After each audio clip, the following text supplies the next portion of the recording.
Hevosilla on herkästi haasteita kavioiden käsittelyssä, niin kengityksessä kuin vuolussa, ja usein voi tuntua hankalalta, että miten asian kanssa pääsee eteenpäin tai miten sitä ylipäätään voisi lähteä ratkomaan. Tällä luennolla käydään näitä asioita tarkemmin läpi. Kuulet syitä haasteiden syntymiselle ja saat ymmärrystä, miksi ne lähtee herkästi pahenemaan. Sekä saat tietenkin myös apuja asian korjaamiseksi.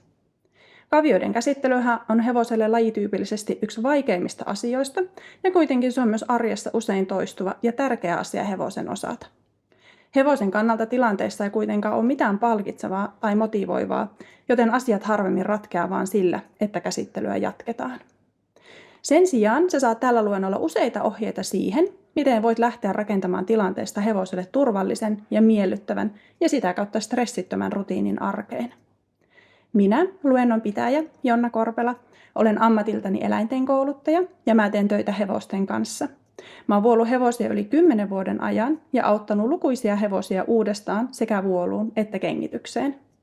Saat tältä luennolta selkeän ja hyvän aloituksen siihen, miten lähteä liikkeelle, ja mä oon mielelläni sun tukena myös luennon kuuntelun jälkeen.